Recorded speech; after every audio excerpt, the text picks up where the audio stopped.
Students, welcome to online class. Okay, today I revised the last week lecture. Today we are going to learn about the classification of chromatography.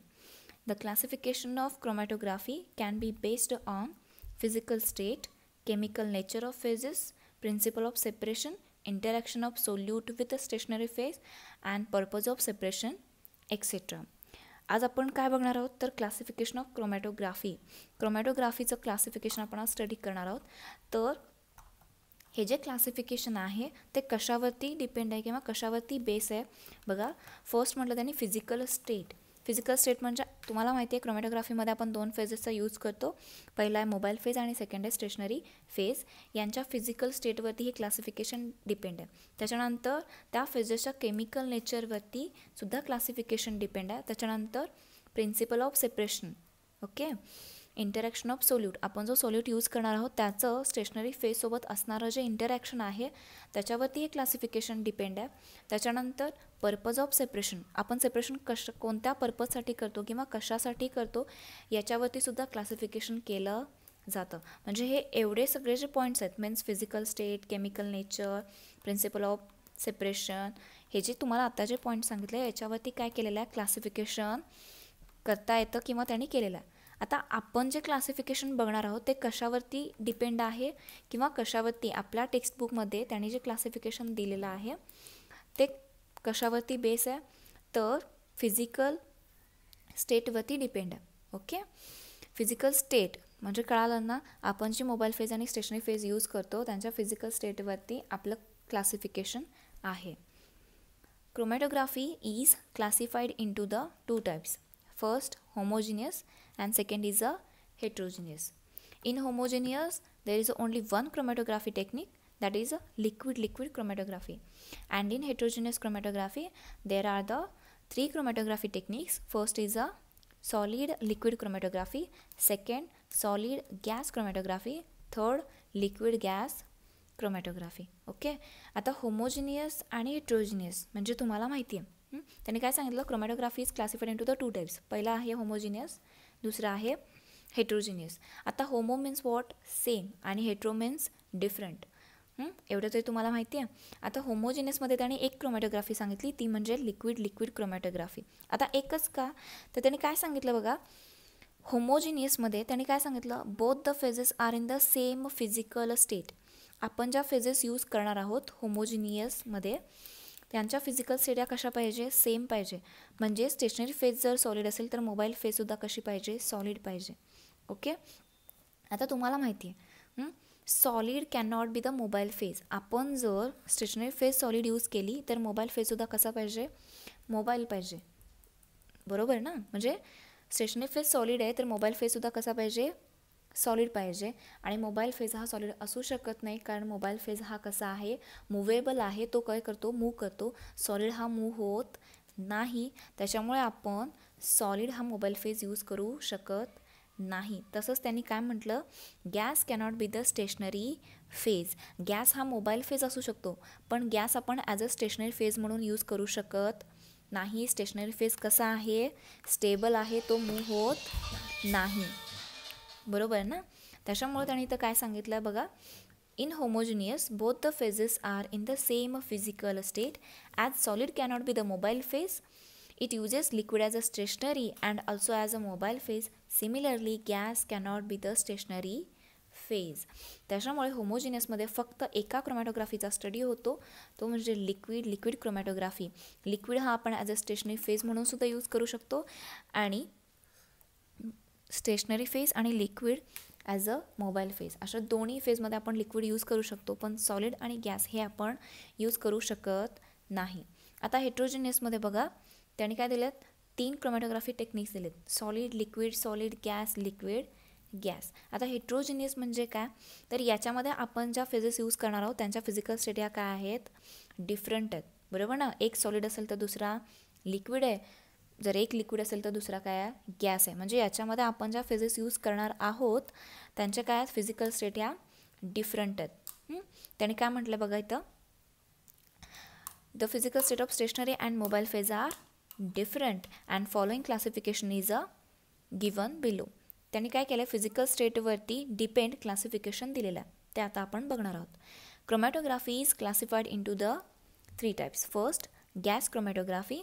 Second, SCFC, that is supercritical fluid chromatography, and third is liquid chromatography. Gas chromatography is again classified into the 2 types. First, gas solid chromatography, and second, gas liquid chromatography. Okay, GSC means gas solid chromatography and GLC means gas liquid chromatography. Okay, liquid chromatography is again classified into the 2 types. First is a column, second is a planar. Planar chromatography is again classified into the 2 types. First is TLC means thin layer chromatography. He chromatography technique आपण पुढच्या लेक्चरला पाहणार आहोत.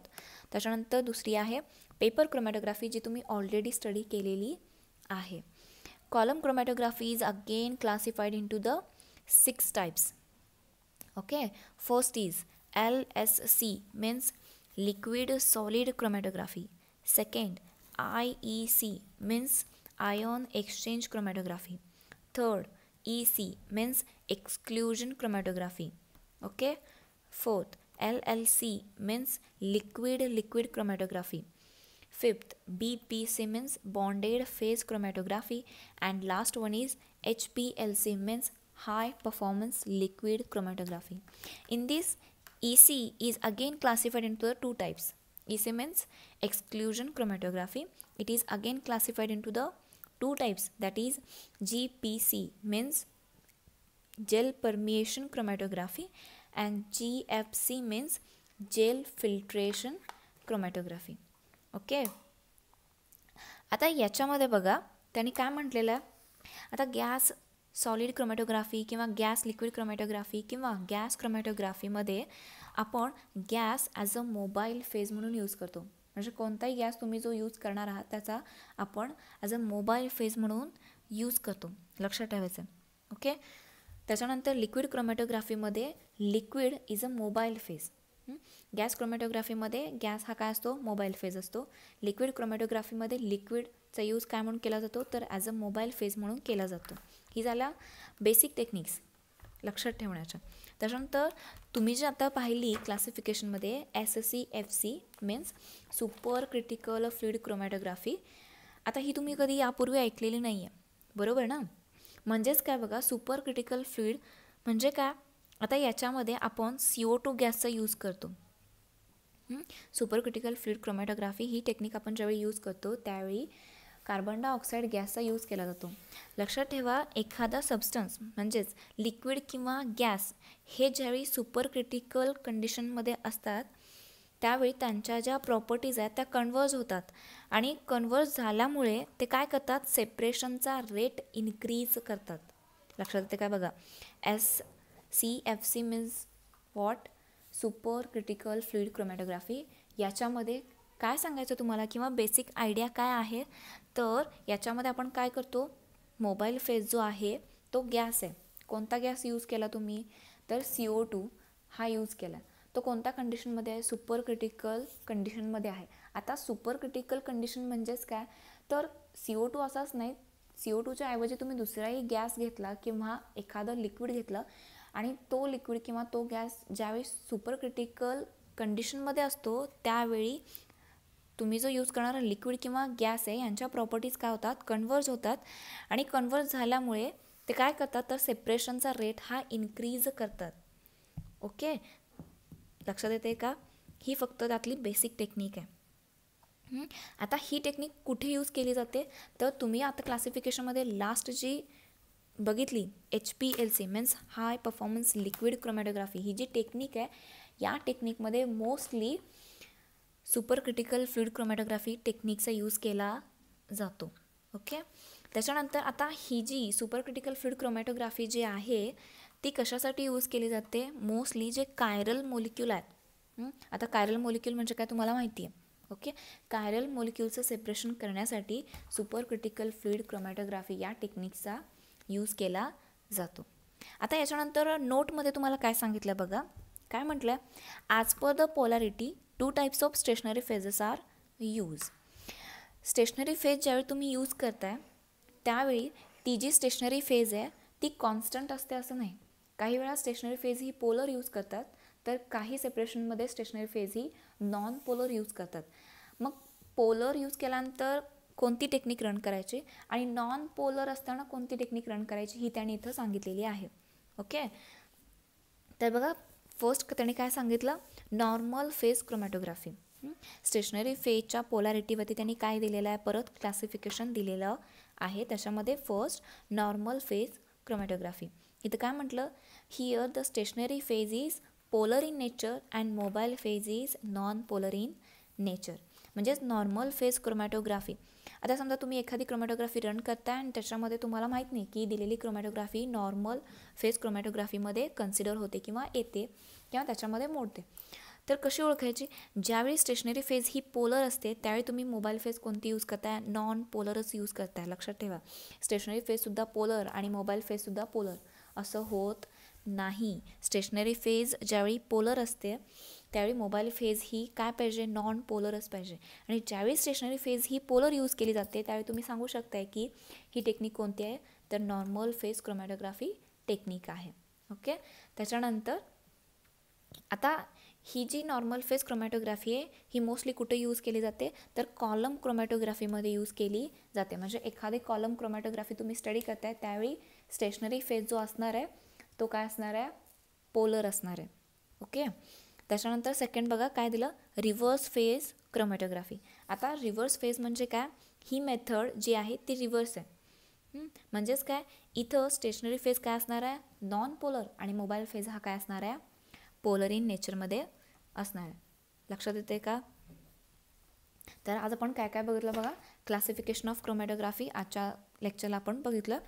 याच्यामध्ये आपण काय सांगितलं, तर physical स्टेटवरती आपल्या सिलेबसमध्ये क्लासिफिकेशन कशावरती दिलं, तर फेजेसच्या फिजिकल स्टेटवरती क्लासिफिकेशन दिलेलं आहे. याच्यामध्ये फर्स्ट होमोजिनियस, त्याच्यानंतर हेटेरोजिनियसचे परत त्यांनी काय दिलेले आहेत, टाईप्स दिलेले आहेत. ओके, त्याच्यानंतर आपण गॅस क्रोमॅटोग्राफीमध्ये काय सांगतो, gas is mobile phase. Liquid क्रोमॅटोग्राफीमध्ये आपण काय सांगतो, liquid is mobile phase. Super क्रिटिकलमध्ये आपण काय सांगितलं, ज्यावेळी एखादा लिक्विड किंवा एखादा गॅस त्याच्या सुपर क्रिटिकल कंडिशनमध्ये असतो त्यावेळी त्यांच्या प्रॉपर्टीज काय होतात, कन्वर्ज होतात आणि काय होतो, सेपरेशनचा रेट हा एनहान्स होतो.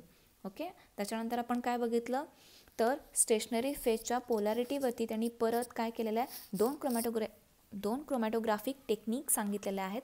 फर्स्ट आहे नॉर्मल फेज क्रोमॅटोग्राफी. याच्यामध्ये आपण काय सांगतो, तर स्टेशनरी फेज जी आहे ती पोलर असते आणि मोबाईल फेज ही काय आहे, नॉन पोलर. सेकंड काय सांगितलं, रिव्हर्स फेज क्रोमॅटोग्राफी. याच्यामध्ये आपण काय सांगतो, तर स्टेशनरी फेज ही नॉन पोलर आहे आणि मोबाईल फेज ही काय आहे, पोलर आहे. ओके, पुढच्या वेळी लेक्चरला आपण पेपर क्रोमॅटोग्राफी ही टेक्निक स्टडी करणार आहोत. थँक्यू.